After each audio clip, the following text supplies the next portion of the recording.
모든 성도님들 우리 주님의 이름으로 축복합니다. 네, 오늘 이 자리에 함께 모이셔서 또 우리 예배하는 이곳에 또 우리 주님도 함께 하시고 우리에게 은혜 주시는 줄 믿습니다. 네, 우리 계속해서 우리 수요일에 우리 하이델베르크 요리문답 같이 함께 살펴보고 있습니다. 이 하이델베르크 요리문답은 이제 종교개혁 한 2세대 정도에 나온 그러한 이제 저서라고 말씀을 드렸습니다.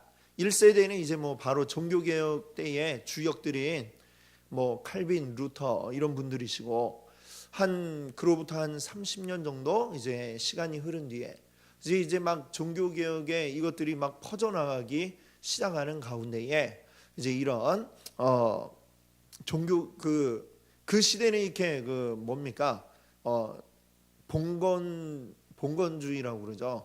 그래가지고 이제 큰 왕이 이제 있지만 그 밑에 또 이제 제후라고 하는 사람들이 각 지역에 이제 왕과 같은 역할을 하면서 이제 그렇게 나라는 아니지만 왕으로 이렇게 불려지는 그런 때인데, 그 왕이 이제 종교개혁을 따르면은 그러면 이제 그 지역은 개신교를 따르는 지역이 되고, 근데 이제 그 지역의 봉건 왕이 이제 또 카톨릭을 계속해서 믿으면 그 지역은 또 카톨릭 지역이 되고, 이런 시대였습니다. 그때에 이제 그 카톨릭이 아니라 개신교를 이제 믿고 따르는 그 왕 프리드리히 제후라는 사람이 있는데, 그 지역에서 이제 아이들에게 어떻게 이 종교개혁의 이 가치들을 알릴까 해서 이제 만들어진 것이 바로 이 하이델베르크 문답입니다.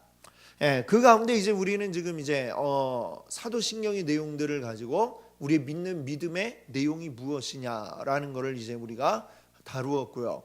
그 다음에 그 믿음, 근데 이 믿음이 어떻게 해서 우리에게 생겨나느냐? 성령께서 우리에게 믿게 하셔야 이제 믿음을 가지게 되는데, 성령께서 우리 안에 일어나는 작용이지만 이것을 우리 바깥에서 우리에게 보여주고 확증시키는 그러한 도구들이 있다라고 말씀을 드렸죠. 그것이 바로 무엇이냐면 바로 말씀과 성례라고 하는 것인데, 말씀에 대해서 이미 이야기를 했고, 성례는 무엇이냐면 이 성례, 성찬과 세례, 바로 이 두 가지를 성례라고 이렇게 이야기를 합니다.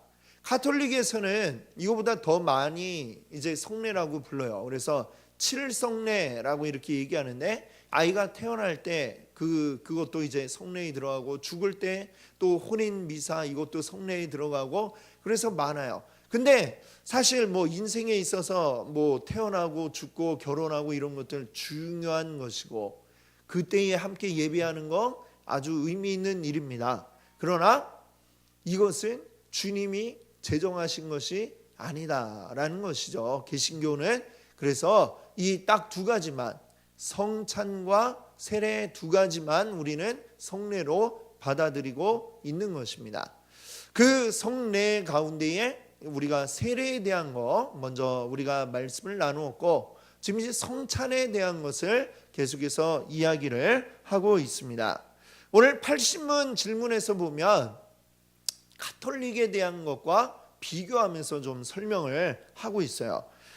주의 만찬과 로마 교회 미사는 어떻게 다릅니까? 라고 이렇게 묻고 있죠. 자, 어떻게 다른지. 자, 먼저 주의 만찬은 첫째와 둘째가 있는데, 제가 한번 첫째를 읽어볼 테니까 여러분이 둘째를 읽어주세요. 우리 주님의 만찬은 어떠한 것이냐? 자, 첫째 제가 먼저 읽겠습니다. 예수 그리스도께서 친히 십자가 위에서 단번에 이루신 유일한 제사에 의해 우리의 모든 죄가 완전히 사해졌음을 확증합니다. 자, 둘째 읽어주세요.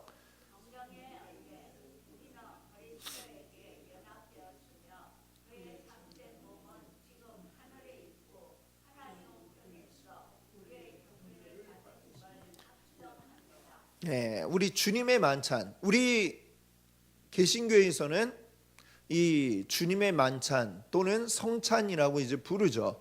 그것을 첫 번째에서는 뭐라고 얘기했냐면 예수님은 십자가 위에서 단번에 죽으심으로 그 제사를 완전하게 이루셨다. 그 제사에 의해 우리의 죄가 완전하게 사해졌다라고 하는 것이고, 두 번째는 우리는 성령에 의해서 그리스도에게 연합되어 있다. 이미 주님의 몸에 우리가 함께 연합이 되어 있다라고 하는 것이죠. 자, 그럼 이 얘기를 왜 했느냐? 이제 미사와 이제 관련해서 생각을 해보면 이 얘기를 왜 했는지 알 수가 있네요. 자, 그럼 미사는 뭐냐? 첫 번째, 역시 또 제가 읽고 두 번째를 여러분들이 읽으세요. 미사는 첫째, 그리스도가 산 자들이나 죽은 자들을 위해서 사제들에 의해 지금도 매일 드려지지 않으면 그리스도의 고난에 의해서는 그들이 죄사함을 받지 못한다고 가르칩니다. 둘째, 몸으로 존재하기 때문에 그 속에서 경배를 받아야 한다고 가르칩니다. 나머지 같이 읽어볼까요? 그러므로 미사라는 것은 근본적으로 예수 그리스도의 단번의 제사와 고난을 부인하는 것이며 저주받을 우상 숭배입니다. 아멘. 여기 보니까 아주 단호한 표현을 썼어요. 마지막에 보니까 이거는 저주받을, 지금까지 보면 굉장히 이렇게 강한 어조의 이야기를 한 적이 없는데 이 부분에 있어서 아주 극명하게 이거 아주 분명하다라는 것을 이야기하고 있습니다. 자, 미사라는 용어는 우리가 들어보셨죠? 미사.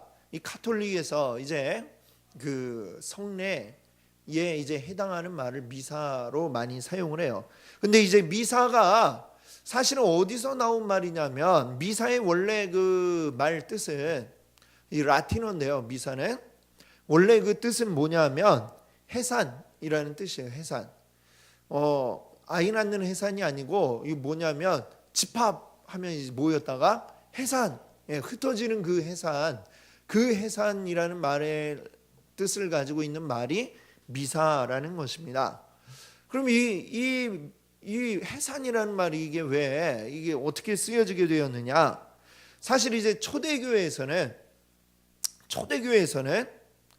사람들이 함께 모여서 이제 예배를 드리고 그 다음에 이제 성찬을 함께 나눌 때에 아무나 성찬에 참여하게 한 것이 아니라 이제 정회원만을, 그러니까 지금도 오늘 우리 성찬할 때에 세례교인 이상이 이제 참여를 하죠. 그것처럼 한번 이제 처음 와본 사람, 이런 사람들은 성찬에 참여할 수가 없고 교회에 정회원이 된 사람들만 참여하도록 했습니다.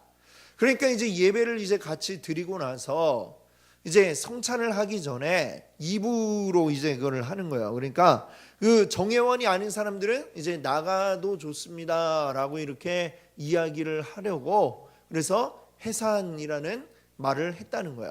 그러면 정회원이 아닌 분들은 이제 나가고 정회원들은 남아가지고 함께 성찬에 참여를 했던 것이죠. 이게 이제 계속해서 이어져 오고 그것이 이제 로마 교회가 되면서 이제 그 말을 해산이라는 말을 이 라틴어로 사용을 한 거죠. 미사.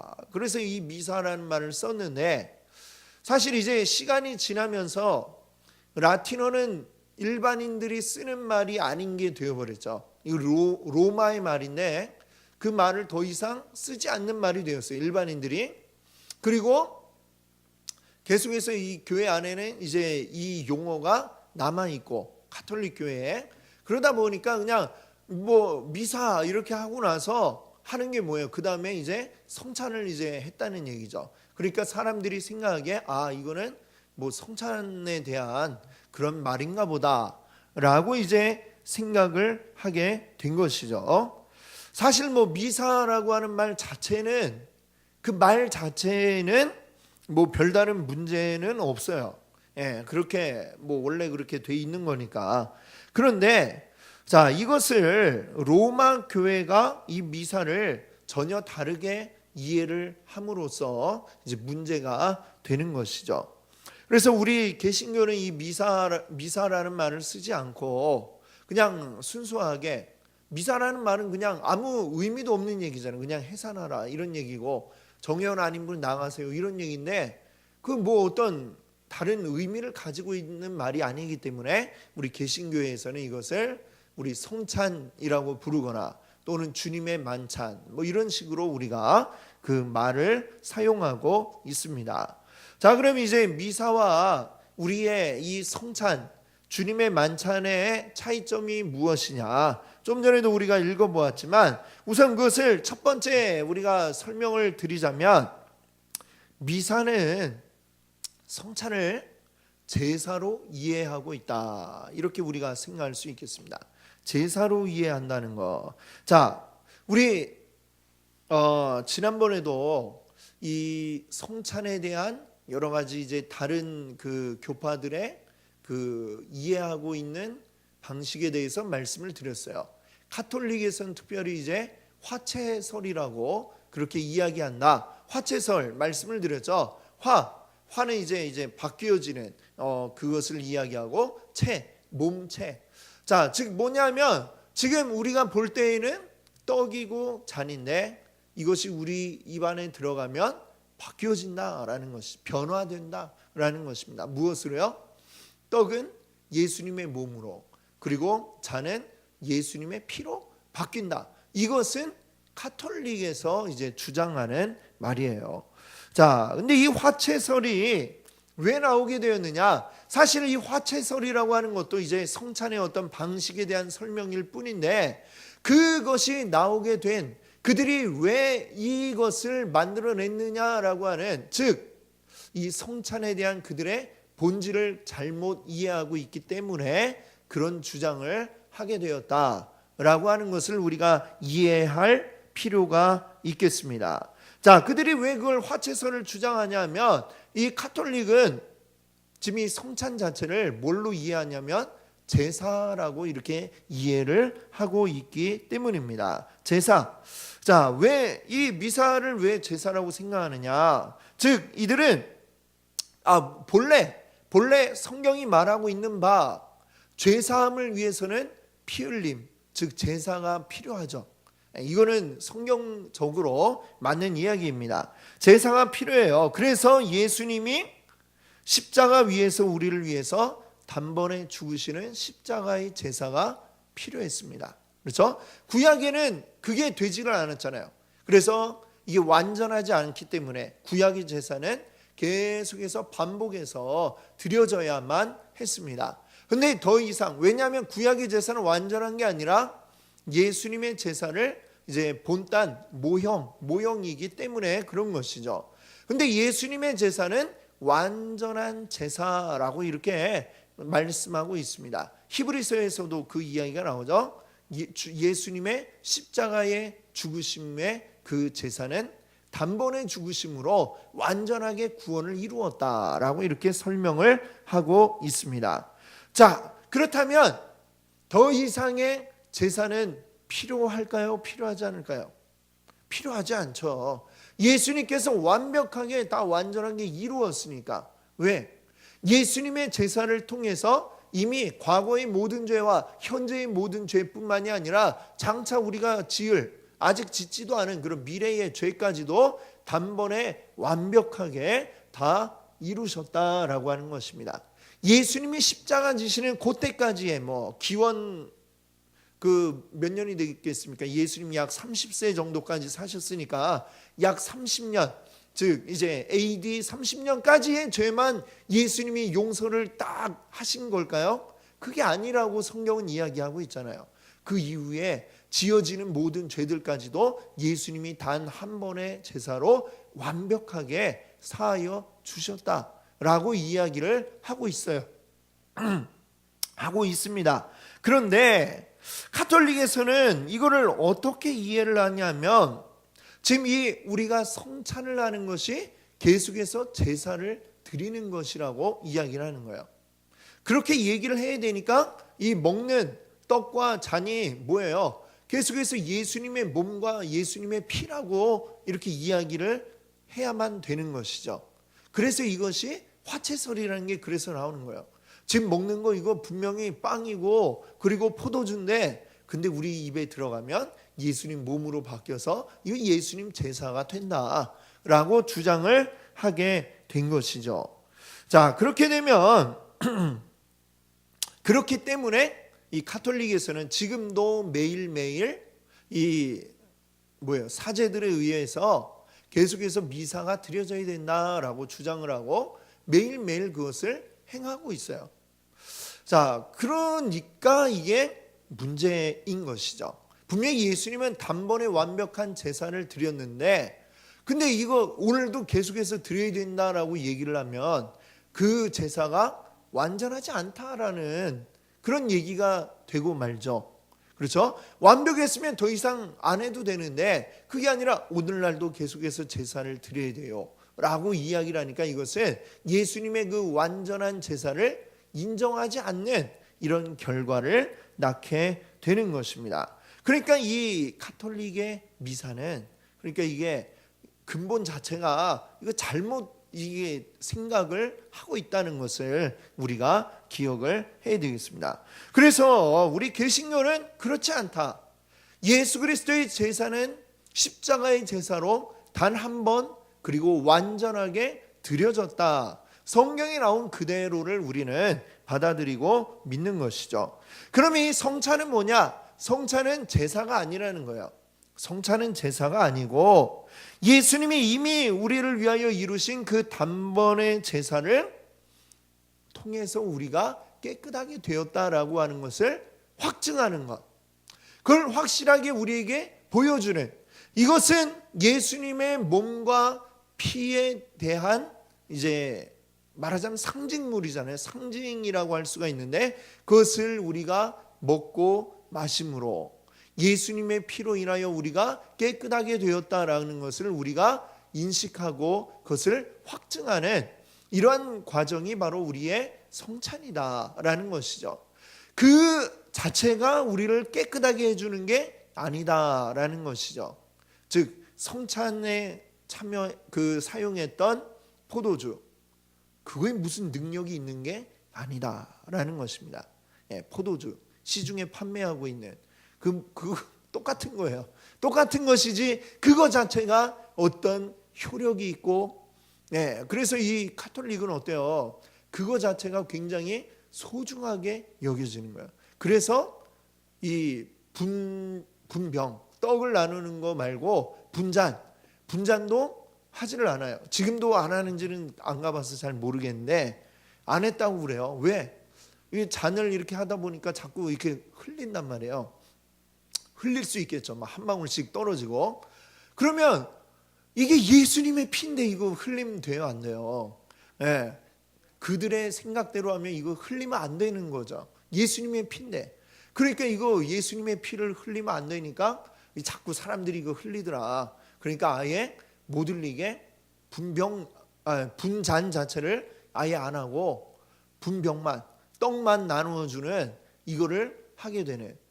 그러니까 이게 그것 자체도 지금 완전하지도 않고, 그렇죠? 분병만 하니까 완전하지도 않고 이 생각 자체가 굉장히 이게 뭔가 계속 모순된다는 것을 우리에게 보여주고 있습니다. 우리는 이 성찬을 통해서 우리의 죄가 사해지는 게 아니고, 우리의 죄가 사해지는 것은 이미 예수 그리스도가 십자가에 못 박혀 죽으심을 통해서 이미 그때에 이루어졌다라는 것을 우리는 믿고 있고, 그리고 우리가 성찬을 함을 통해서 우리 죄가 이미 사해졌다라는 걸 확신을 다시 한번 우리가 가지는 과정으로 성찬에 참여하는 것이다.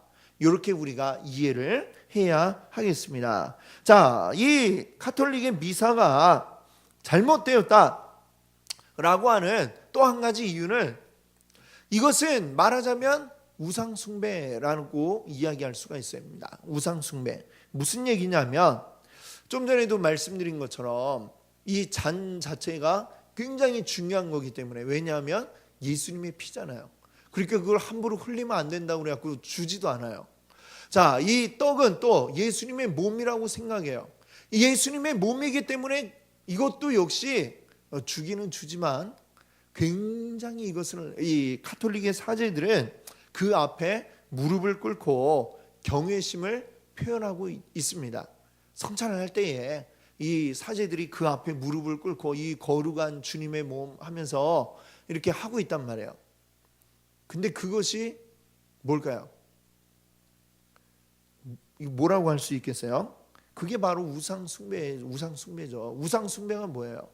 하나님 만드신 이 피조물에다가 그 피조물이 거룩하다고 생각하고 거기다 절하는 게 우상 숭배 아닙니까? 그렇습니까? 안 그렇습니까? 그렇죠? 그러면 이 떡 조가리를 놓고 이것이 거룩한 주님의 몸이라고 하면서 거기다가 절을 하면 그게 우상 숭배가 되겠죠. 그렇지 않습니까? 예. 물론 그 사람들은 이건 주님의 몸이니까 거룩한 거야 라고 생각을 하고 하지만 따지고 보면 그게 우상 숭배 아니겠어요? 자, 한번 우리 생각해 보세요. 출애굽 때에 있었던 일들 생각해 보세요. 모세가 시내산에 올라가서 한참 동안 내려오질 않아요. 40일이 되도록 내려오질 않으니까 밑에 있는 사람들이 불안해졌어요. 불안해가지고 아론한테 가고 이게 어떻게 된 거예요? 우리 모세는 내려오지도 않고 하나님은 도대체 살아계신지 어떤지 우리 알 수가 없는데 우리를 위하여 하나님을 만들어내라 라고 얘기를 하죠. 그래서 아론이 금송아지를 만들었어요. 물론 이스라엘 백성들은 그 금송아지를 보고 뭐라고 생각을 했어요? 송아지라고 생각 안 했겠죠. 그랬습니까? 안 그랬습니까? 송아지가 아니라 그거는 하나님이라고 분명히 그들은 생각을 했어요. 우리는 하나님 때문에 기뻐하는 거야 라면서 거기서 춤을 추면서 축제를 벌였겠죠. 우리 금송아지 때문에 기뻐한다라고 절대 생각하지 않았을 겁니다. 그런데 하나님이 보시기엔 그게 뭐예요? 그게 바로 우상 숭배라고 하는 거죠. 하나님의 이름을 이 세상의 피조물에다가 갖다 붙이지 말라라고 분명히 말씀을 하셨잖아요. 10계명 가운데 두 번째 거기에 그 계명이 우상 숭배하지 말라 하면서 이 세상에 존재하는 피조물들에게 이것이 하나님이다 이렇게 절대로 이야기해서는 안 된다고 하셨는데, 그런데 이들은 우리는 하나님을 잘 믿어요, 하나님 경배해요 라고 하면서 하나님의 어떤 형상을 금송아지를 만들어 놓고 이게 하나님이야, 하나님 이렇게 우리 눈에 보이니 얼마나 좋아 그러면서 기뻐했는데 그것이 곧 우상 숭배라고 여겨져서 하나님이 그들을 벌하시는 이야기가 나오고 있습니다. 자, 그러니까 이 떡을 놓고 이것이 그리스도의 몸이다 라고 실제로 여겨서 그 앞에 절을 하고 있으니 이게 우상 숭배가 아니고 무엇이냐 라는 것입니다. 예, 제 말이 맞죠? 예, 맞죠? 그렇습니다. 자, 무엇보다도 주님, 우리 그리스도의 몸이 떡과 잔에 이렇게 담겨져 있는 게 아니고 지금 예수 그리스도는 어떻게 부활하시고 우리 사도신경이 뭐라고 했어요? 부활하시고 하늘에 오르사 전능하신 하나님 우편에 앉아 계신다고 우리 이렇게 고백을 하고 있잖아요. 그렇죠? 주님의 몸이 여기에 떡과 잔 속에 있는 게 아니고 지금 하늘에 계신다라고 이렇게 이야기를 합니다. 물론 이 하늘은 우리가 눈에 보이는 저 하늘이 아니고 하나님 나라를 이야기하는 것이죠. 자, 그리스도의 몸은 그곳에서 경배받아야 되는 거예요. 네. 지금 우리 눈앞에 있는 떡과 잔 속에 이게 들어가 있는 게 아니고, 그렇죠? 그리고 그것을 우리가 먹어서 그리스도와 하나 되는 게 아니라 이미 우리가 그리스도를 믿을 때 우리는 뭐가 돼요? 그리스도의 몸이 되었잖아요. 이미 그리스도의 교회에 우리는 속하면서 머리이신 그리스도와 함께 하나 되는 한 몸을 이미 우리가 이루었다라고 성경이 우리에게 말씀하고 있습니다. 성령에 의해서 우리가 그리스도의 몸이 되는 이 놀라운 은혜를 이미 우리는 입었어요. 그 미사를 통해서 그 잔과 떡을 먹음으로 그리스도의 몸이 우리에게 들어와야 하나가 되는 게 아니라 이미 우리가 믿었을 때, 믿음을 가지고 이 교회의 일원이 되었을 때에 우리는 이미 그리스도와 함께 한 몸이 되었다.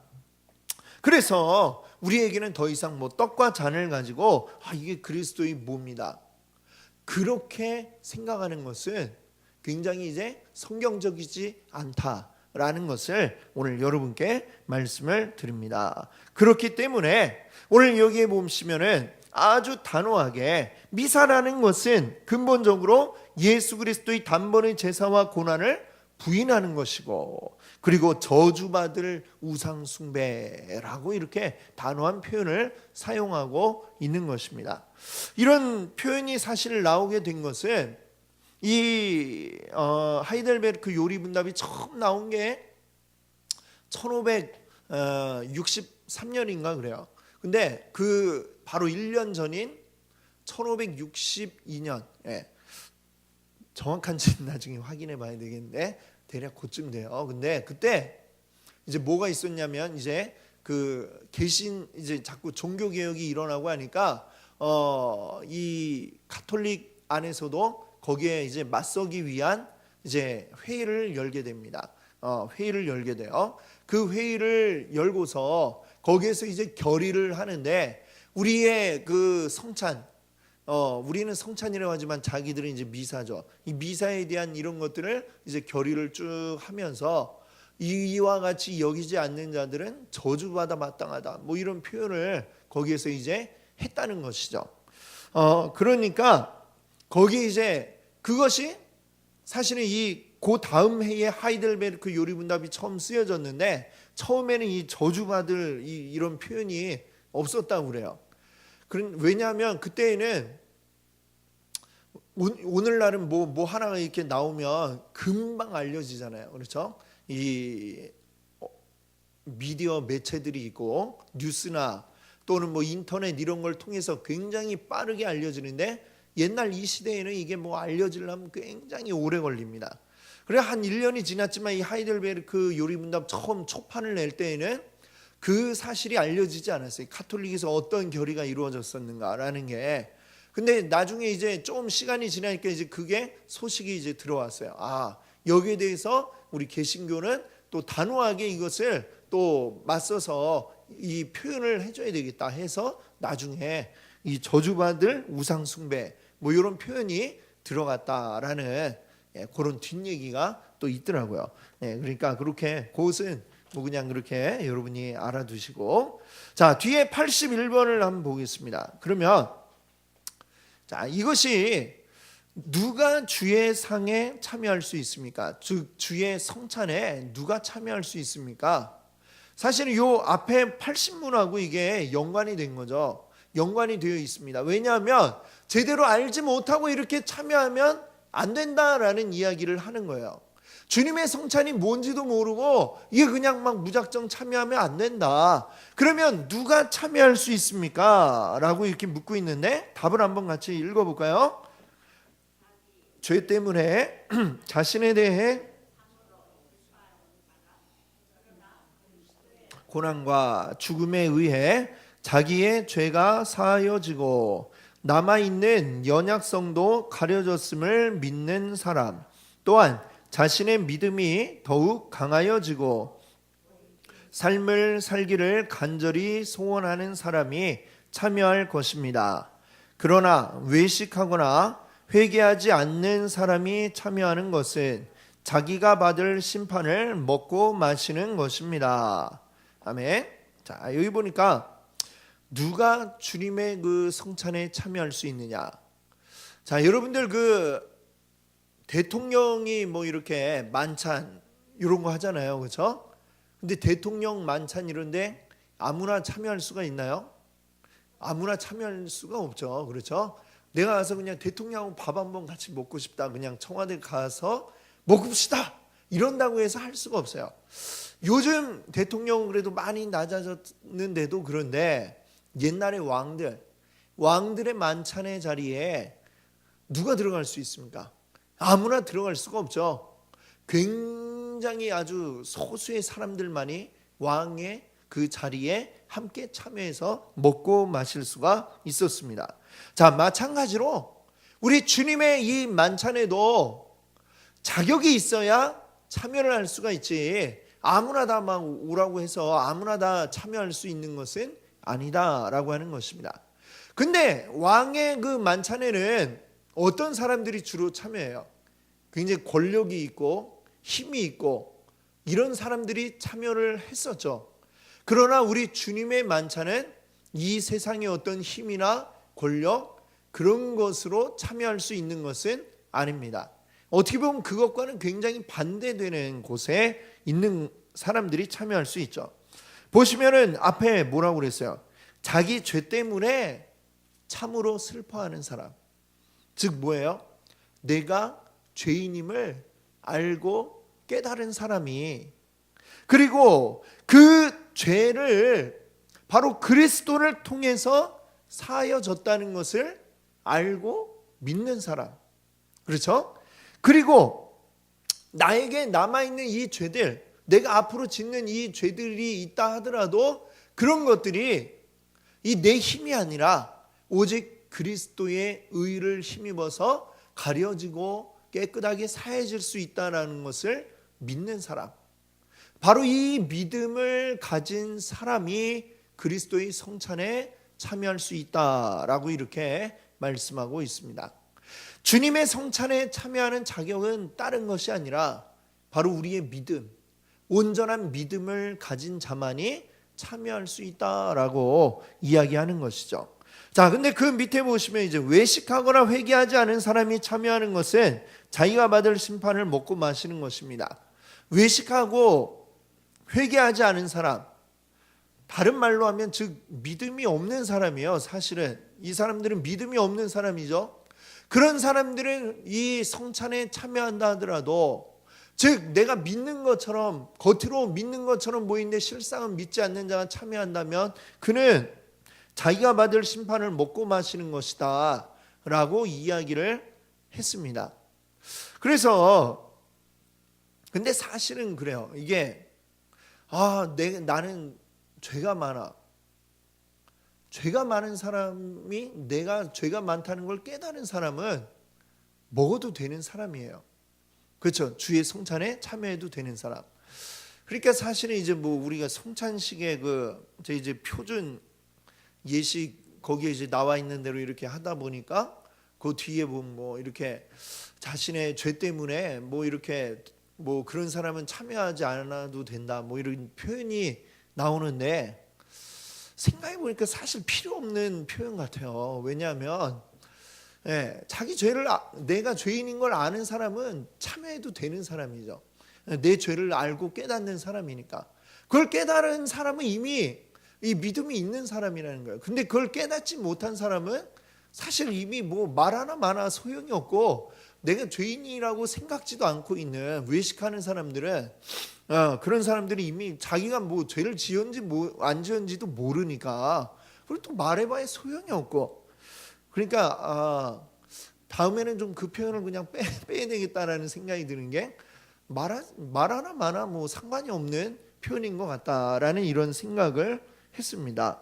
자, 뒤에 82번 질문에도 보면 자신의 고백과 생활에서 믿지 않음과 경건치 않음을 드러내는 자에게도 이 성찬이 허용됩니까? 라고 그랬는데, 사실은 여기 보면 이제 아닙니다 라고 이렇게 돼 있어요. 그렇죠? 그렇게 되면 하나님의 언약이 더럽혀져서 하나님의 진노가 모든 회중에 내릴 것입니다. 그러므로 그리스도와 그의 사도들의 명령에 따라 그리스도의 교회는 천국 열쇠를 사용하여 그러한 자들의 생활을 돌이킬 때까지 성찬에서 제외시킬 의무가 있습니다. 그러니까 사실 뭐 우리가 제일 중요한 건 내가 죄인이라는 것을 알고 깨닫고, 그러나 어떤 죄든지 우리가 주님 앞에 회개하면 용서함을 받고 사하여진다는 걸 내가 믿음으로 알고 있는 사람은 누구나 다 이 성찬에 참여를 해야 되는 것이죠. 그리고 이 자리에서 우리가 성찬을 할 때에 그것을 믿음으로 알고 고백한 모든 자들은 성찬에 참여할 자격을 갖추고 있다라는 것이죠. 근데 오늘 이 82문에 이제 이야기하는 자들은 말하자면 어떤 자들이냐면 심각한, 완전히 진짜 그 경건에 심각한 문제가 있다고 보여지는, 사실은 뭐 우리 내면의 어떤 문제들 우리가 알 수가 없는데 굉장히 심각하게 겉으로 드러나는 아주 심각한 죄를 지은 상태에서 그대로 어떤 뭐 회개나 그런 절차가 없이 회개했다고 보여지지 않는 그런 사람이 성찬에 참여하려고 할 때에, 그럴 때에 이제 대한 이야기죠. 이것은 어떤 개인의 판단이 아니라 사실은 교회가 그에게 이제 행하는 이런 문제들이 있습니다. 그러니까 말하자면 이 82문의 그 문제는 권징에 대한 바로 그러한 문제죠. 심각한 어떤 그 경건에 벗어나는 이제 죄가 있어 보이는데, 분명히 누가 봐도 그런데 전혀 거기에 대한 어떤 회개함이 없는 그런 자에 대해서 권징으로서 말하자면 교회가 그에게 깨닫고 돌이켜서 회개하라라는 의미로 이제 일종의 벌을 주는 게 성찬에 참여하지 말도록 이렇게 하는 것입니다. 여기 82분이 이야기하는 것은 이제 그런 것에 해당이 되는 이야기를 하고 있는 거죠. 그러니까 이제 이것도 권징이라고 하는 부분도 저번에도 아마 그 웨스트민스터 요리문답 할 때에도 말씀드렸겠지만, 사실 이 권징이나 벌을 주는 이유는, 부모가 자식을 이렇게 회초리 드는 이유는 뭐예요? 미워서 때리는 거 아니죠. 회초리를 때려서 잘못된 걸 바로 잡고 그를 제대로 자라나도록 하기 위해서 회초리를 드는 것처럼, 교회의 어떤 권징이라고 하는 것도 역시 무엇을 위해서 권징을 하느냐, 벌이라는 걸 주게 되느냐 하면 그 사람이 돌이켜 회개하고, 그리고 우리와 같은 온전한 공동체에 속하도록 하기 위해서 이 벌이라는 것을 주게 되어져 있다라는 것을 우리가 기억해야 되겠습니다. 뭐 막 마음에 안 들면 막 내쫓고 뭐 이러기 위해서 주어지는 게 아니고, 사실 오늘날에는 뭐 또 더더군다나 그걸 누가 뭐 받아들이기나 해요. 뭐 교회에서 벌을 준다고 해서 뭐 그러면 마음에 안 들면 뭐 딴 교회 가면 되지라고 이렇게 생각하는 이 시대가 되어버려서 굉장히 어떤 이 권징이라는 것 자체에 어려움이 있는데, 그러니까 이 벌을 주기 위해서 주는 게 아니라 그를 사랑하는 마음으로, 사랑하기 때문에 하는 것이 권징이 돼야 한다라는 점을 오늘 우리가 기억해야 하겠습니다. 그래서 여기 보면 그리스도의 교회는 천국 열쇠를 사용하여 그런 자들이 생활을 돌이킬 때까지, 돌이킬 때까지 성찬에서 제외해라. 그러니까 이제 그가 돌이키게 하는 게 목적이다라는 이야기를 하고 있습니다. 그리고 여기 천국 열쇠는 뭐냐면 마태복음에 보면 베드로가 예수님한테 믿음의 고백을 하잖아요. 주는 그리스도시요 살아계신 하나님의 아들이십니다 라고 했을 때 예수님 기뻐하면서 내가 너에게 천국 열쇠를 주리니 네가 땅에서 이제 열면 하늘에서도 열리고 땅에서 매면 또 하늘에서도 매일 것이라, 뭐 이런 얘기를 하십니다. 그 천국 열쇠, 사실 이게 가톨릭에서는 또 이 천국 열쇠 나중에 이거는 또 뒤에 또 나오게 될 거예요. 가톨릭에서 이거를 뭐 교황에게 준 거다, 이 베드로에게 주었다.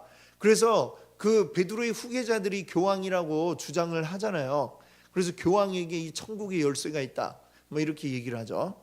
근데 그게 아니고 사실은 이 천국, 하나님 나라에 들어갈 수 있는 천국 열쇠를 하나님이 이 교회에 부여하셨다, 이렇게 우리가 해석을 해야 되는데, 그 자세한 거는 또 뒤에 나오면 그 내용 나올 때에 또 다시 다루도록 하겠습니다. 그래서 우리가 교회가 이렇게 심각한 문제가 있어서 벌로서 제한을 하지 않는 경우라고 한다면, 우리 믿음을 가지고 있는 성도들은, 물론 우리가 성찬 세례 이렇게 할 때에 그 전에 먼저 광고를 드리죠.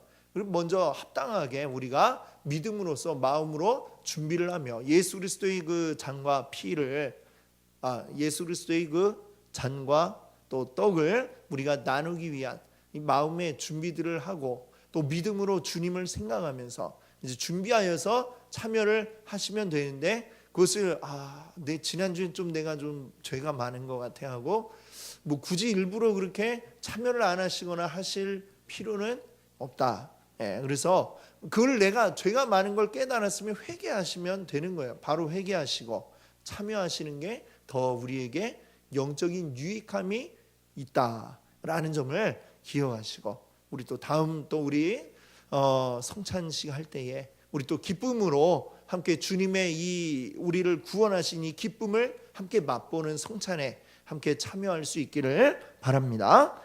함께 기도하겠습니다.